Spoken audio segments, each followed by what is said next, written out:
Well, hello and welcome to the webinar this evening. It's great to have you here. I'm really excited to share more with you this evening on how you can go from feeling concerned about your child's learning to feeling more confident that your child is able to manage and cope with their learning abilities. So, tonight we're going to be exploring with you why your child might be struggling at school and how to improve their learning potential through understanding how they learn and how we can support you as their first educators and as their main advocates for their learning to be able to improve not just their confidence, but also their learning abilities. So, thank you for taking time out to be here with me tonight. It's great to have you here, and I just want to share a couple of housekeeping items with you. The webinar goes for around 60 minutes, so we will endeavour to make sure we stick to time.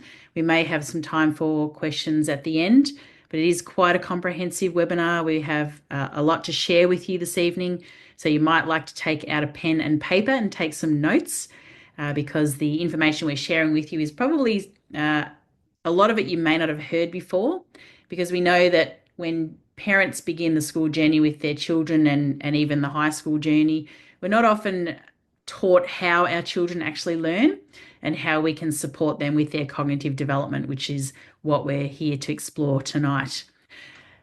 My co-host for this evening, Vanita Shabra, has unfortunately become unwell and is unable to join me this evening. So you'll just be hearing from me. You'll hear my voice throughout the session. But I hope that this can be an interactive session as well, where you can pop your answers in the chat box. I have a few questions for you throughout the session. So it'd be great to hear from you in the chat box, which is to the right of the screen, or if you're on a mobile, it's at the bottom of the screen. So tonight we're going to be exploring how children learn. So when we send our children to school, we know that they're learning the curriculum and we know that the teachers are teaching them in certain ways and that our children are learning in other ways as well, but we're not necessarily aware of how they actually learn. And in fact, I recall realizing as an adult that I didn't really know how I learned until I was actually learning how to teach. I was teaching at TAFE at Victoria University in Melbourne, and I was doing my study in how to teach different students and how to actually access their different learning styles. So you'll learn a little bit more about that this evening, how your children actually learn. And it's actually really important to understand this to be able to know how to support them at home. So we're also going to be exploring what are cognitive skills and how do they impact children's self-confidence, because we know if children don't feel confident in their learning, they can easily either get distracted or they can switch off or become disengaged. And some children, as we know, are dropping out of school altogether, which we don't want to see necessarily. We know that the school environment is quite challenging for a lot of children, but we want to try and support them as much as we can to be able to learn effectively. So towards the end of the session, I'll also explore the cognitive learning assessment and personalised remedial intervention program that we have partnered with Emerja SOI to bring to Australia, because I'm extremely passionate about supporting children and helping them to reach their full potential as learners and as individuals.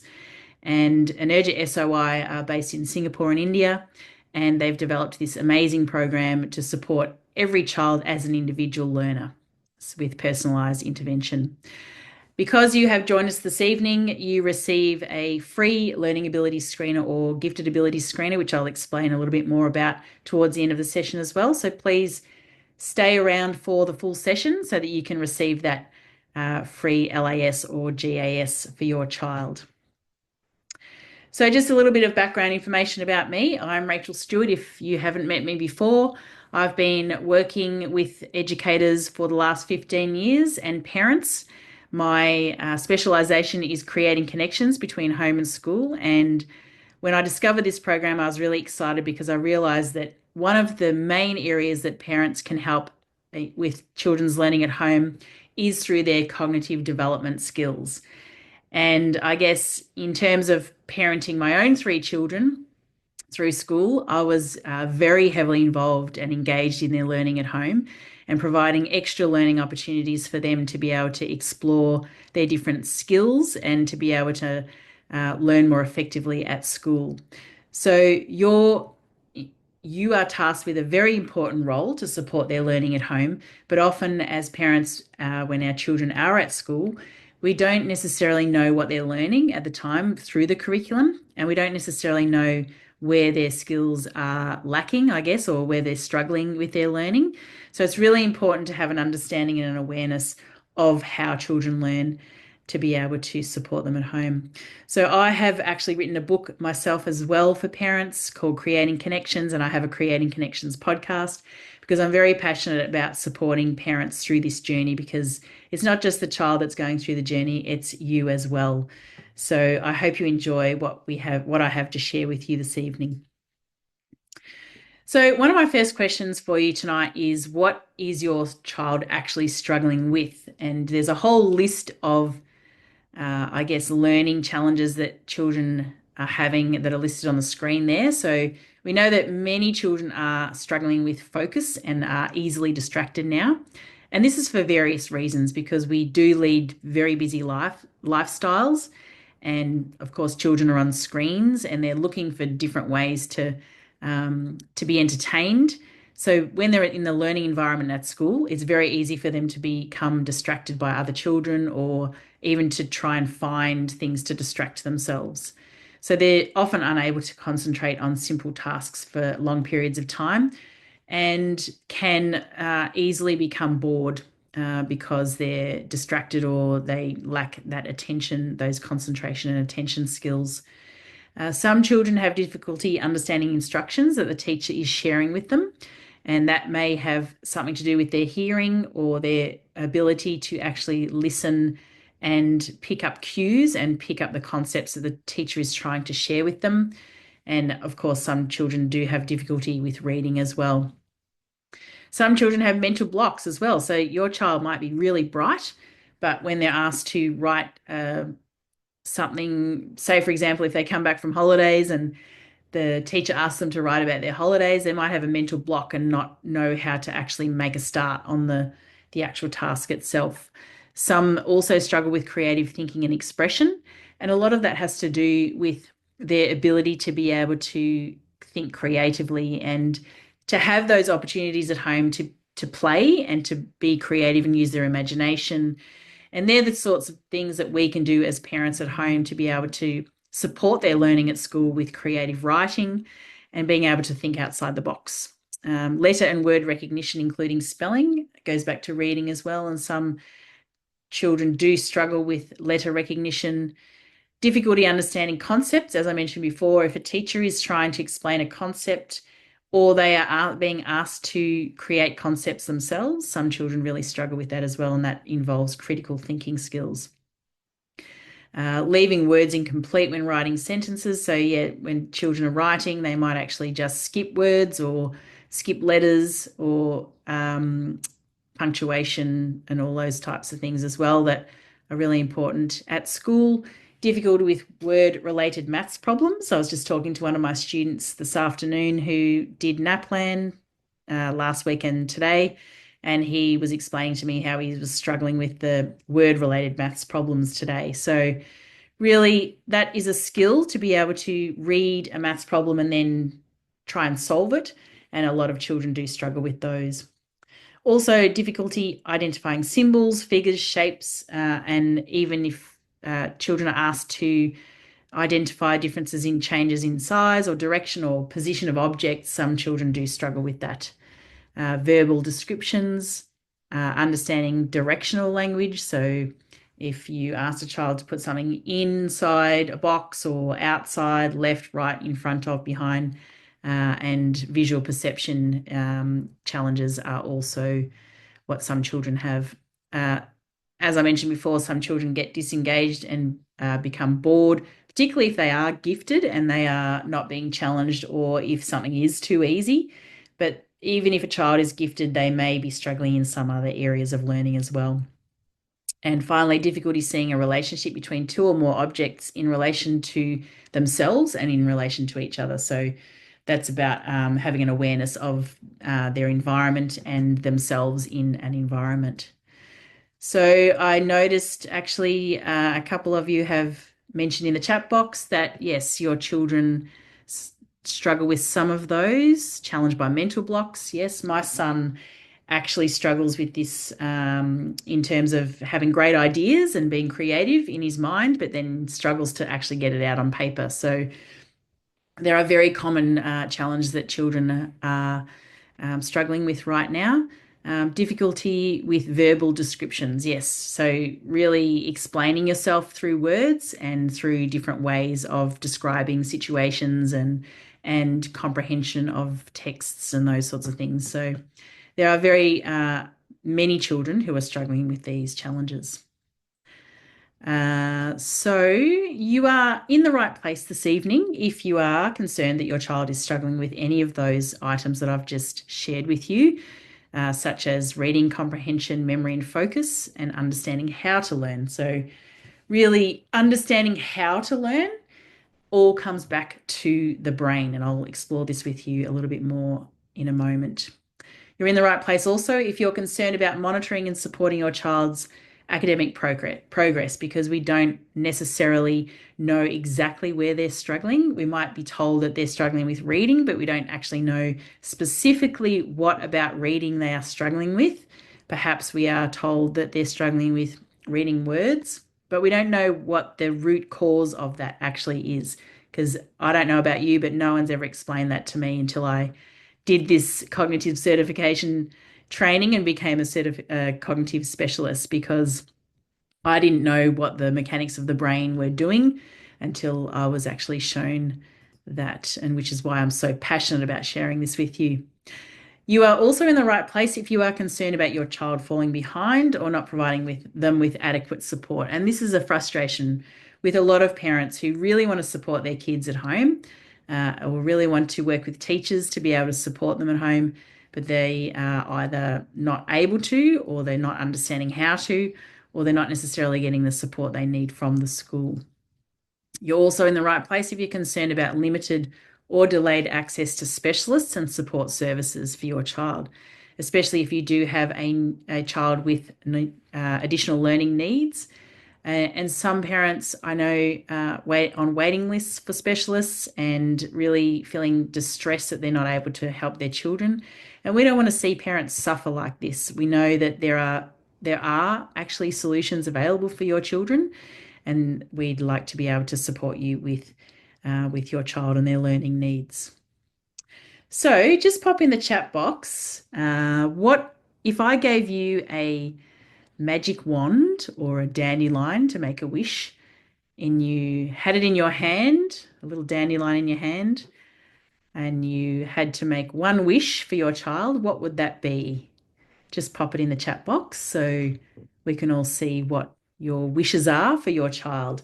If your child was able to feel confident in their learning, they were thriving at school, what would that actually look like? Okay, we have happy. My child would be happy. I want to see my child loving school. Yes, and loving learning. Yes, thank you for sharing. So, what we're exploring this evening is all about neurocognitive functioning.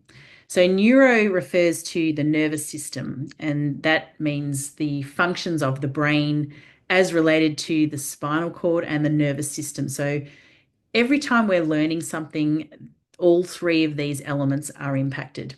So, when we think about learning, we always think about school. But if you think about learning as a person, you are impacted through the brain and through feelings, which impacts the nervous system. The nervous system is also impacted by the brain and how safe we feel in the learning environment. And also the spinal cord connects all the nerves to the brain. So cognitive refers to the mental process that the brain goes through to be able to understand learning. So that's all about receiving information, processing that information, and then transferring that information to show that you've learned what you've actually learned. So, as it says on the screen there, neurocognitive functioning is a collection of cognitive processes that are related to reasoning, learning, self-regulation, and behavior. So, it's not just about learning the curriculum, it's about learning who you are as a person, who you are as a learner, and how that impacts you physically. So learning is, yes, it's related to academics, but it's also related to the physicality of a human as well. So neurocognitive skills involve the efficient control of attention. So that comes back to self-awareness and being able to understand how to maintain your attention. And of course, we know that many people do struggle with maintaining attention now. And this can be a challenge for not just for children, but also for adults. And being able to sustain attention is really important and relevant, and being able to have the self-control to be able to avoid those distractions. When I'm working with some of my students online, I often have to ask them to remove things from their desk so that they're not actually looking for something to distract themselves. So neurocognitive skills also involve the capacity to engage in flexible, reflective, and purposeful behaviors, and the ability to evaluate and prioritize, and being able to manage yourself in terms of how you actually prioritize tasks, process information through a range of resources. And I know when I was young, my son was laughing at me the other day because he couldn't believe that we didn't have access to Google to be able to look up information. And I said to him, yes, we had to figure out how to find information from different sources. So we had to think outside the box. And we weren't just relying on Google or now ChatGPT or search engines to find information for us. We had to actually seek it out at the library, or we would ask a family member to give us information.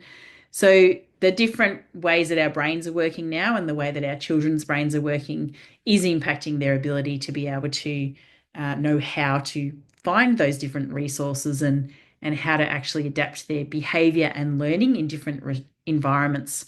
So we know that a lot of children do struggle in different learning environments, having different teachers, the way that different teachers provide feedback, how they cope with change, how they are actually able to monitor their own behaviors and thoughts and emotions. And these are really, I suppose, deep and meaningful skills that we're not necessarily taught as children to be able to do. So as an adult, even managing your own behavior can be a challenge, and being able to observe your thoughts and emotions and how you respond to different things that are going on, both at school and in the home. So we do have a lot of expectation on children to be able to do that, but we need to be able to show them how to actually do that.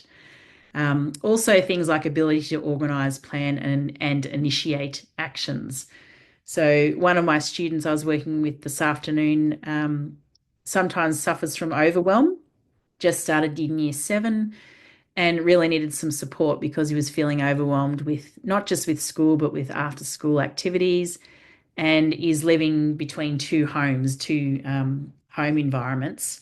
So being able to navigate all the different learning environments that children are in now, being able to provide them with some skills to be able to organise, plan and manage themselves. So I suggested that he get a whiteboard because he's a visual person, and he has a whiteboard in his room. And now when he wakes up in the morning, he knows exactly what he's got to pack for the day, what he's got to take to mum's or dad's, what he's got on after school. So his brain's not in overload all the time, and he's able to organise himself.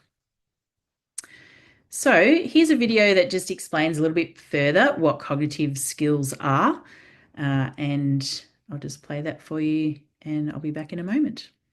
Cognitive skills, aka cognitive functions, are the tools we use to mentally interpret the world around us. Cognitive abilities are brain-based skills supported by specific neuronal networks, which we need to carry out any task from the simplest to the most complex. They have to do with the mechanisms of how we pay attention, interpret, and understand information, remember, learn, analyze, reason, problem solve, and decide what to do. For instance, answering the telephone involves perception, hearing the ringtone. Decision-taking, answering or not. Motor skill, lifting the receiver. Language skills, talking and understanding language. Attention, remaining focused on what's said. Social skills, interpreting tone of voice and interacting properly with the caller. Memory, remembering what was said in the conversation. And logic and reasoning, analyzing and drawing conclusions from this telephone call.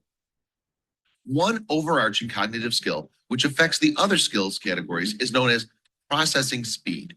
It's the speed at which your brain works when presented with a task or a combination of tasks, despite the presence of cognitive skills. So you can see from that video that there are multiple things happening in the brain when we're learning. And this is why a lot of children have got cognitive overload or are struggling in certain areas to do with their cognitive abilities. So if we think about the learning environments that we put children into, if we have a look at the school setting, a lot of children do have challenges just simply getting started on learning activities, especially if they do have mental blocks or if they're not feeling confident about their learning abilities, and also being able to keep track of what they're doing. And particularly that's related back to listening skills and being able to follow instructions and know exactly what the teacher is expecting them to do. As we mentioned before, maintaining focus on relevant information. So children might be able to focus on certain areas of their learning, but then they may get distracted and not be focused on relevant information. And I myself get distracted with the internet, where we can go down rabbit holes and find ourselves focused on the wrong information that we need to be focused on at that time. Having selective attention to what's important in the learning environment. So yeah, not getting distracted and being able to stay focused and maintain that attention. Thinking in abstract ways, so thinking outside the box and having that ability to think critically and creatively. And as we mentioned, adapting to changing routines and transitions. And that's particularly important for children in the secondary environment, where they're moving from one classroom to the next, different teachers, and being able to have those skills to be able to adapt to those different transitions and moving from one setting to another. So if we have a look at the Australian curriculum general capabilities, along with basic literacy and numeracy skills and advanced literacy and numeracy skills, of course, in the secondary level, children are expected to be able to meet these general capabilities and have the capacity, the cognitive capacity, to be able to meet each of these capabilities, such as critical thinking and problem solving, communication and interpersonal skills. And this is a critical factor for a lot of children to be able to interact with others and work as teams and in collaboration. So there's a lot of project-based learning in schools now, where children are expected to work in teams and to be able to collaborate and work on projects together. And as we know, this is happening in the workplace, and these are all the skills that are recommended for our current workplace situations. To be able to be adaptable and flexible, as I mentioned, to different learning environments, to different people, and different situations that they're expected to adapt to, and also having the ability to be creative and innovative. So there's a lot of expectations on students, and they are expected to have these cognitive abilities to be able to meet these expectations. And you'll see a correlation between the science of cognitive development in these 5 areas in relation to the Australian curriculum. So the 5 areas of focus for cognitive functions that impact learning are cognition, as I mentioned before, memory, being able to retain information and then apply that information, the ability to evaluate information and then to critically think and be creative in your application and transfer of learning. So some of the major challenges for students, and much like adults, we all learn differently. And in the school environment, there are many schools who do teach different learning styles to be able to suit different learners. But there are a lot of children who find it difficult if their learning style is not addressed. And we know that every learner is different, and there is a lot of diverse learners in our classrooms, and the learning challenges affect different aspects of children's learning. So they really need to learn how to learn by exercising the brain and knowing how to receive, process, and apply different styles of learning. And it's interesting when I'm teaching my students that I'm tutoring and mentoring, I teach them about the brain and how powerful their brain is, and that when they're exercising their brain, it's much like when they're playing sport and they're exercising, they're really learning how the brain is actually working. And it's really exciting for them to understand how they actually learn, and that the brain is so powerful in so many ways to be able to support them to make the connections and make those important neural connections. So children's challenges do stem from brain-based problems. So not only are we teaching the curriculum, but we're also teaching children coordination and receptivity and how to process information. So if a child is struggling with their learning, it doesn't necessarily mean they're lacking in motivation, even though motivation is a huge factor. That comes back to a learner confidence and being able to overcome those blockages and fears.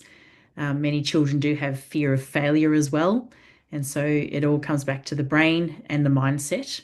And it stems from differences in brain structure and brain function and how information is actually processed. And of course, we know that children often struggle at school, and this is the area that most parents are dealing with in the social and emotional area, and helping children to make friends and navigate relationships is one of the major areas that we need to focus on as well.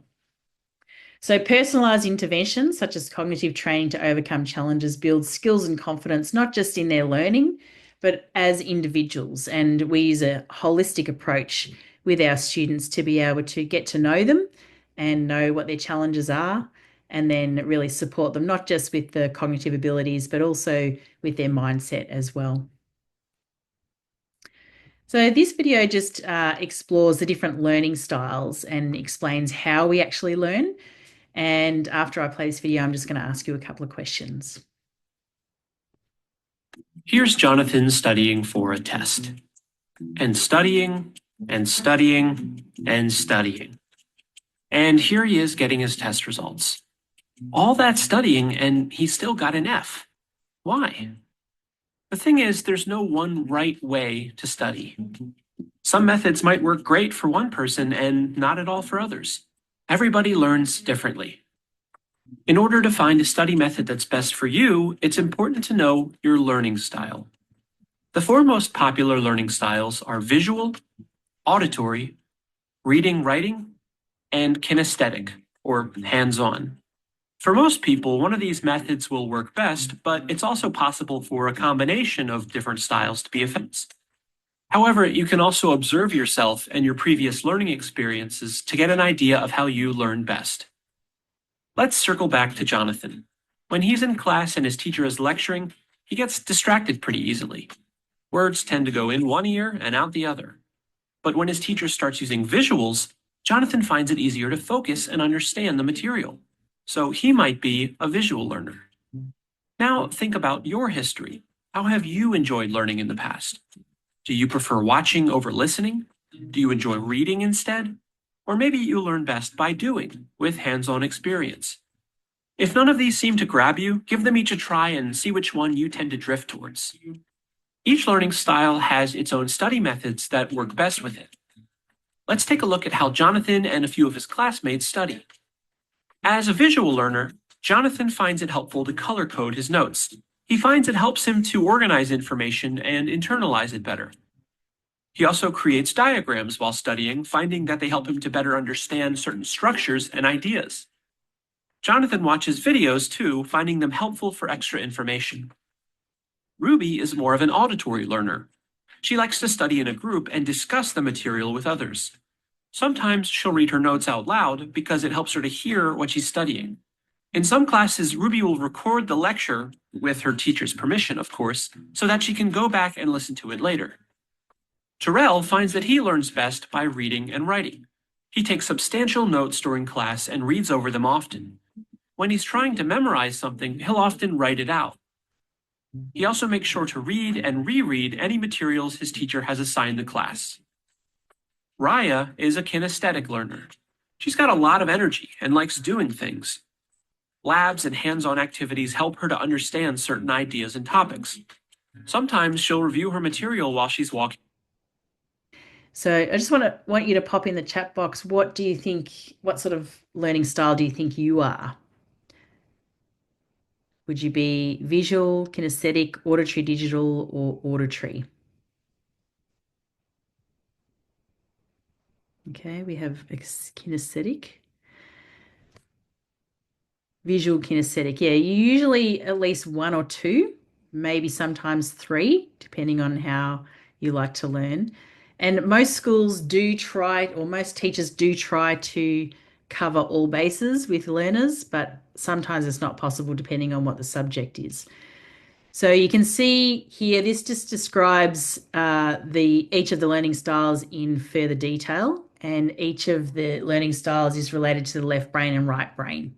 So a visual learner asks why and likes to understand the meaning of their learning through experiences and feelings. So when you see a visual, you usually are having an experience through your eyes, obviously, and it usually invokes some sort of feeling when you see a visual. So for example, when you see the visual of the brain, it gives you a feeling, and everyone has a different feeling. And that's why when you look at a piece of art, everyone has a different interpretation and a feeling that comes from the visual. And a kinesthetic learner asks how do things work? And that's why they like to do things, learn by doing, so that they can actually understand how something learns through touch and through making things.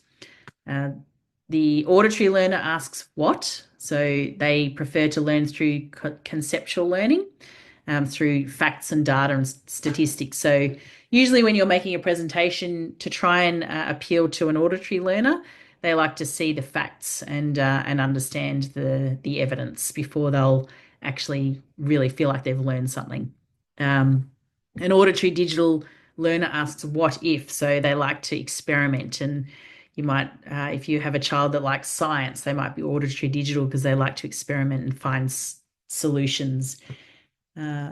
So if you're a visual kinesthetic learner, what is your child? What sort of learner do you think they are? I know my son is probably a kinesthetic learner. He loves to build. He's actually doing building at school, and he's also auditory because he picks up things very easily through sound and through listening, although his listening at home is not great, but he seems to listen pretty well in class and pick up things very quickly. One of my daughters is a graphic designer, so she's a visual learner and also likes to learn kinesthetically by doing things. So just to learn a bit more about how the brain's actually working when we're learning, I'm just going to show this quick video on how neural pathways are formed and how important it is for our children to be able to develop their cognitive skills, to develop these neural pathways that make learning a lot more easy, because we want the brain to be working smarter, not harder. And this is one way to describe how that actually happens. What's going on in the brain when you learn? In order to learn anything, whether it's math, a foreign language, guitar, or how to dribble a basketball, you need to create and strengthen pathways in your brain. Think about shooting a free throw. Know that feeling when you've got it down and don't even have to think about it? That's muscle memory. Here's the thing. Muscle memory lives in the brain, not the muscles. Your brain controls everything your muscles do, and it does this by activating specific neural pathways for each and every movement. These are functional pathways, neurons working together to achieve a goal. Say you're learning how to shoot a free throw.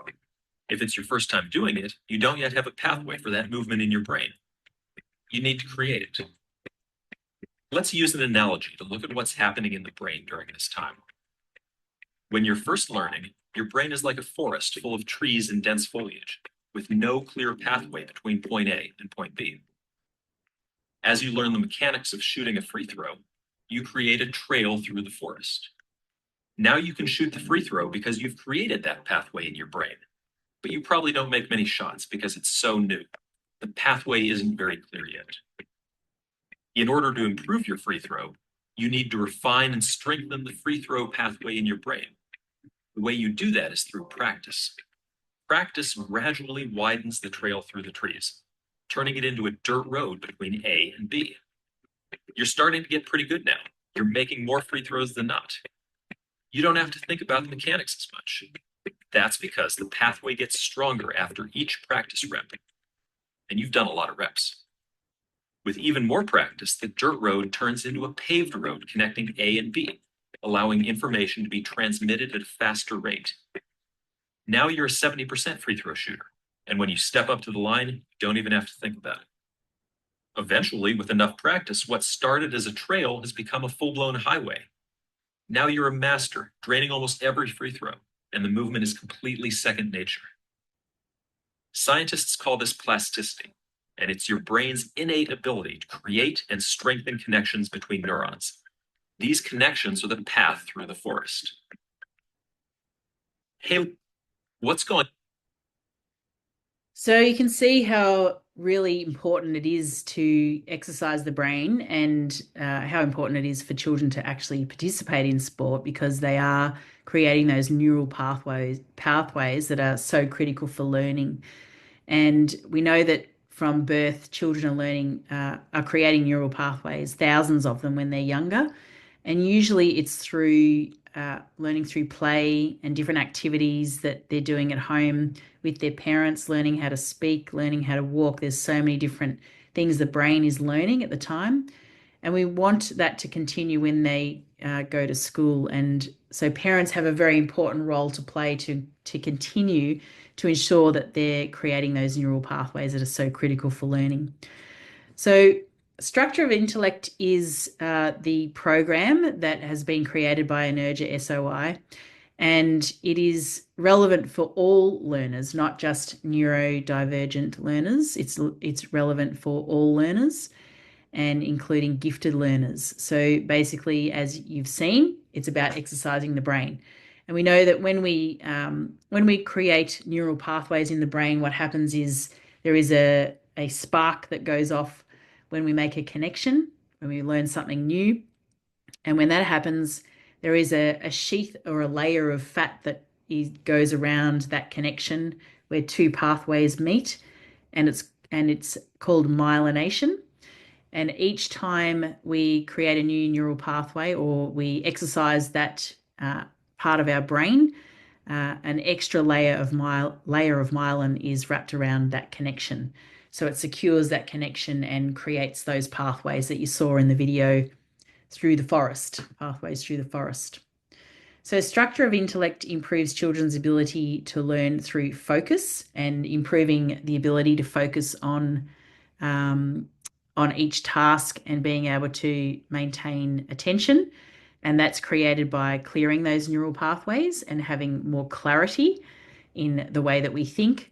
Also exercising muscle memory, as you saw in the video as well, and clearing those neural pathways so that learning happens faster. So we're able to process information faster. And this is particularly important in the school environment because children are being asked to learn things within a time frame, and are being asked to complete tasks within a time frame as well.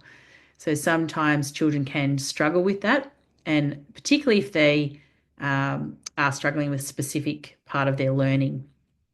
And then there's transfer of learning, which are actually activities that create neural connections as well. So being able to transfer what they've learned through the brain and through activities that are being asked to do in the school environment. So some of the benefits of remedial intervention include that it's personalised for every child. So we know that we've learned tonight that every child learns in a different way. Every person and every individual learns differently. So the program is personalised to suit whatever skills the child actually is struggling with and where they need further support. The remedial intervention also improves brain function, enhancing creativity and critical thinking. Also exploring those specific cognitive learning abilities and memory skills that need to be enhanced as well. So memory skills are related to auditory and visual learning. So through how we learn through our eyes and observation skills, as well as how well we listen and retain information. Children become clearer thinkers, as we saw with that demonstration on the video, where our neural pathways become clearer and we're able to think more clearly and come up with ideas more easily, to tune into the way that we actually think and having an awareness of how we can actually come up with ideas. Also assists children with literacy and numeracy skills and the ability to sequence and identify patterns, follow rules, and to be able to arrange information for projects and those sorts of things that they're asked to do at school as well. We also focus on a lot on attention and focus and strengthening those skills to be able to maintain attention for long periods of time. I've been working with a student who has a range of different learning challenges, including ADHD, dyslexia, and dysgraphia. And we run 2-hour sessions with him, and he's going so well to be able to maintain his focus and attention. We have short breaks every now and then just to give him a break, but his skills have already, I've just seen an improvement with him tremendously in the last few weeks. Reading skills are developed as well as oral language skills, better numerical progressions, visual skills, improved experiential learning. So helping children to know that it's okay to experiment when they're learning and it's okay to make mistakes as well. So we talk with them about making mistakes and that it's okay, and help them to understand that they're still learning and that what we're doing is really supporting them to exercise those brain connections, to become engaged and constructive learners as well, and to have that ability to focus and maintain attention, but also to start enjoying the learning, not just doing it because they have to, but because they actually enjoy the process. So their overall well-being improves. So it's not just about improving their academic skills, it's also about improving their confidence and their well-being, because we believe that every child deserves to feel confident when they're learning and to develop a love for learning.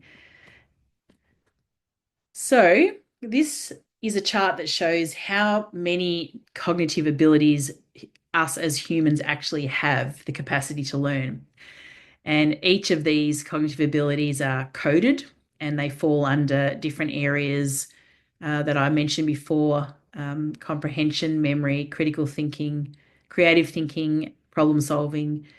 And each of the ones that are highlighted are the skills that are required for school learning. So the ones with the darker colors, the pinks, the yellows, the orange, blue, and green. And each of them fall under different categories of operational skills, contents, and products. So just to break that down a little bit further, this just gives you an indication of how each of those codes work and each of the different skills. So if I show you the CFU, cognition of figural units, it relates to the learning skill of visual closure, which then relates to the way a child processes information when they're reading. So if a child has visual closure challenges, they won't see a complete word, so they might misread words.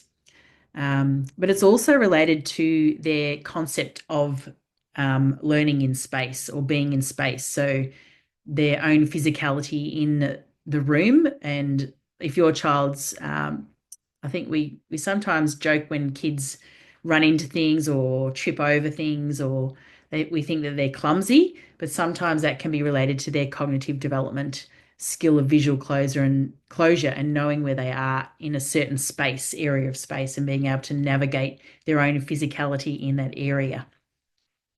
So another one is cognition of figural classes, which is related to visual conceptualization. So some children can sometimes miss the concepts when they're reading. They may not comprehend what messages are in the story, and they may have trouble classifying information or recalling information. through visual conceptualization. So if they're asked to write an evaluation on a story that they've been reading, they may struggle to form those concepts or understand what the concept of the story was.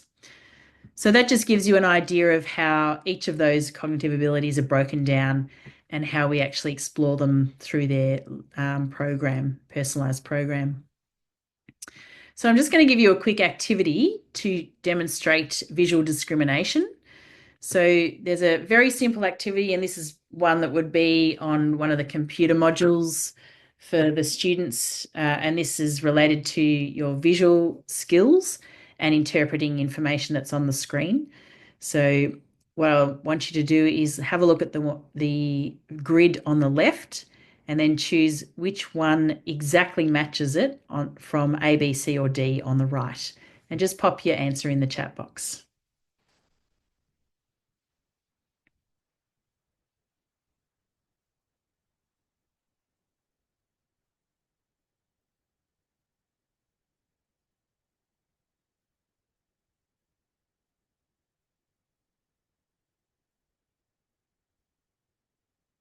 Okay, so the answer is C. And what's happening in the brain when I asked you to actually scan the information that you're visualizing on the screen is that your brain is processing the information. It's looking at the different squares and the shaded areas versus the white areas. Some people might look at the white areas and compare them. Some people might look at the gray area and compare that. And depending on how long it takes you, sometimes it can take up to 30 seconds to a minute to find the exact match. And for other learners, it might take a little bit longer. So we explore how we can support a learner with their visual discrimination to make that process a little bit easier and quicker for the brain to pick up the answer, to find the solution. So I'm just going to show you a couple of activities in the workbook that we provide for our learners who are doing the full program, to show you different strategies that we teach to train the brain. So this one here was one that I was working on with one of my students last Saturday, and it's all to do with arithmetic and the ability to be able to process the equations using visuals. So if the child is given an equation, say for example, -5 + 2 -6, they may struggle to find the answer and come up with the answer just working it out in their mind. But if we use a visual aid to assist them to understand the strategy and learn how to use visuals to come up with the answers, then it makes it a lot easier for them to process that information. So, excuse me.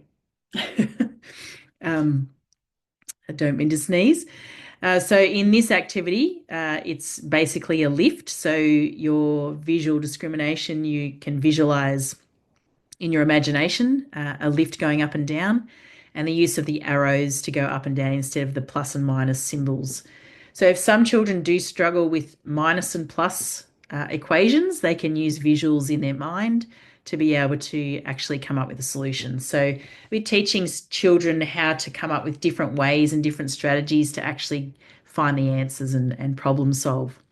So it really gives them the confidence to know that there are other ways to solve problems, and that they can actually use those visual aids to do so.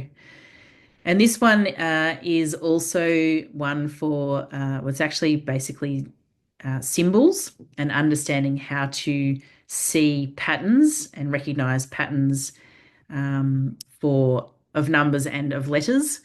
So this activity is quite challenging for some children because there's a whole range of letters on the screen, and they have to use their eyes to visually identify, and the brain needs to identify the different patterns within the actual box of letters there. So it's challenging. Some of the activities do challenge the students, but we are mentoring and tutoring them to support them through those activities and to help them understand what they're actually learning and why it's really important to understand how they learn and how these activities are actually helping them to understand how to learn better and much more effectively. So how does it actually look in practice? So it Basically, what we're looking at here is that we provide a learning abilities screener or a gifted abilities screener to begin the process. And these are free for anyone who joins us for the webinar. And it's a 45-minute learning screener assessment, and it's online. And it's really to explore these areas of memory, processing speed, logic and reasoning, and transfer of learning. And you will receive a comprehensive report from the results of that assessment. And that information is really important for you to understand the areas, well, their strengths, but also the areas that need improving in their learning. So if we recognise that there are some challenges with their learning through the LAS or Gifted Abilities Screener, we would recommend a pre-assessment and full learning program, which is personalised to suit your child. So once they do a pre-assessment, that's exploring more specific cognitive abilities that they may be challenged with. And then the personalised cognitive learning program is created based on the results of the pre-assessment. And then there is a post-assessment at the end. So if we have a look at some of the reports that you might receive as a parent in the Australian education system, this is a primary school report, and primary school reports generally come with a written report as well as this chart that shows the progress of your child from grade 5 to grade 6, but it doesn't actually specify areas that the child needs further support in. So the information is quite minimal, whereas the reports that we provide extensive information that you can find very useful in understanding specifically where your child is struggling and how we can support them. This is a secondary school report. This is actually my son's report. All we get is learning behaviours, a little bit of information in text, and we might get a mark from A, B, C, or D, and then their attendance record. So it's really minimal information. We don't really know exactly where they're struggling, if they are struggling. And yes, we have a parent-teacher interview, but it's usually about 5 or 10 minutes long. So it's very challenging as a parent to know if your child is struggling and where they actually are struggling and need further support. Our national assessment, NAPLAN, this is the report you get. You may see that your child may need further support where it says needs additional support down the bottom, or they're strong in certain areas, but you don't know specifically what areas their strengths are and what cognitive abilities are related to those strengths and areas for improvement. So with the full assessment, this is the report that you receive, which breaks down each of the cognitive abilities that we've picked up may need further support. So you can see there primary learning analysis, and there is also ALA, which is advanced learning analysis, which is for secondary students. The primary learning analysis that you see there is broken into figural, symbolic, and semantic abilities. And you can see from the graph, the areas in the cautionary section of the chart are the areas that we would be focusing on for their full program, full cognitive development program. And you will also receive an overview of the specific personalised intervention program, and it shows all the different activities that we'd be working with your child on and the different areas that they need improvement with.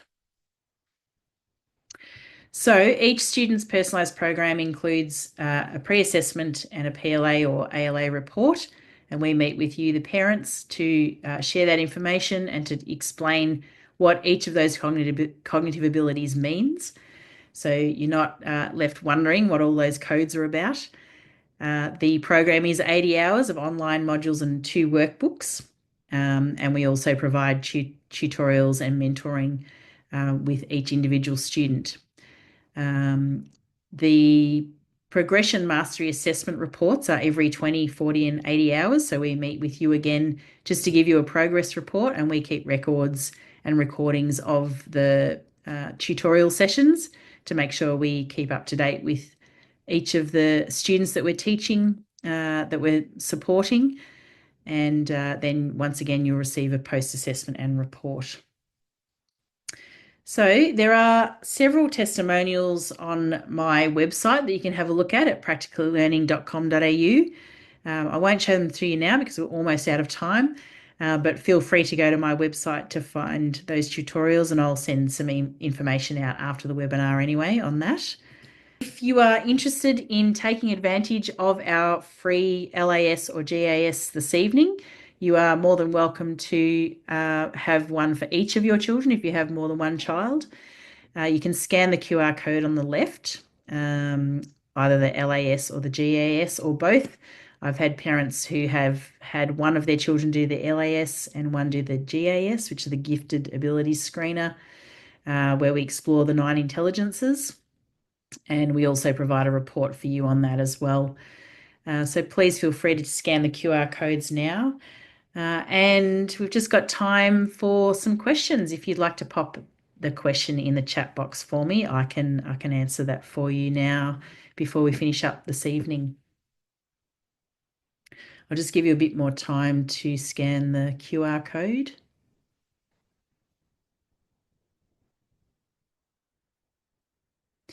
And of course, I'll send an email out after the webinar too with links to these in case you're not able to scan the code.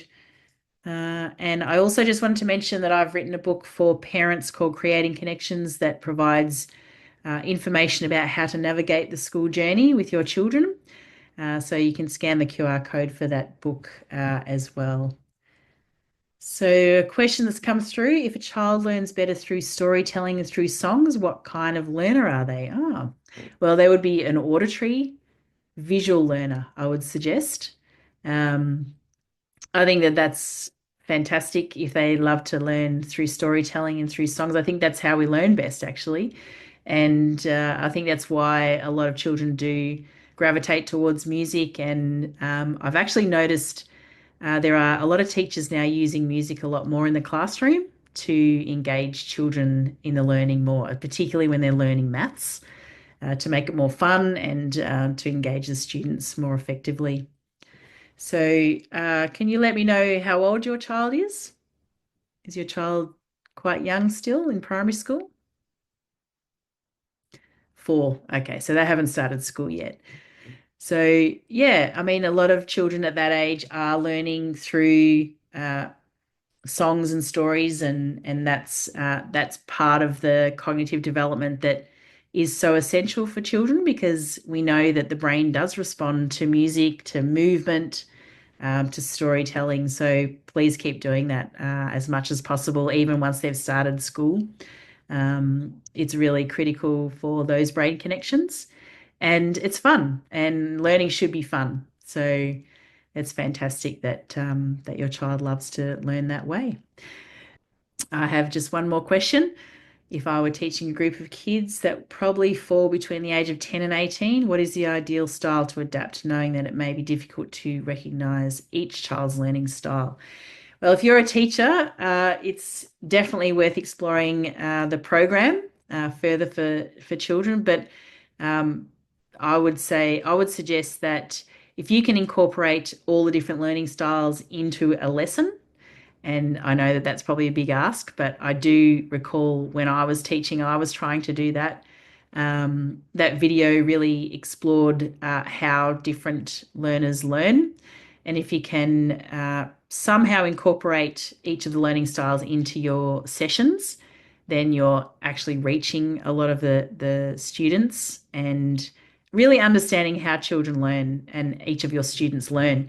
And one of the ways to do that is to talk with them about how they prefer to learn, but also to talk with their parents and understand what they've observed of how they learn at home as well, and to engage them in the process. A lot of the time, parents are left out of the equation, and it's really critical that they understand the process of learning, not just the progress of their children's learning. And I think that's where we need to shift our mindset around how we engage parents in that process, rather than them just relying on the results and the outcomes of what their children have learned in the past, and really engage them in what children are learning at the time and how they're actually learning. So thanks for that question. Great question.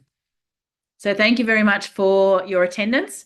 I hope you really gained a lot of insight and information about our program. Please feel free to reach out, and don't forget to apply for the LAS or GAS. And I look forward to seeing you either on the next webinar or perhaps we might meet online sometime soon. So thanks again for attending.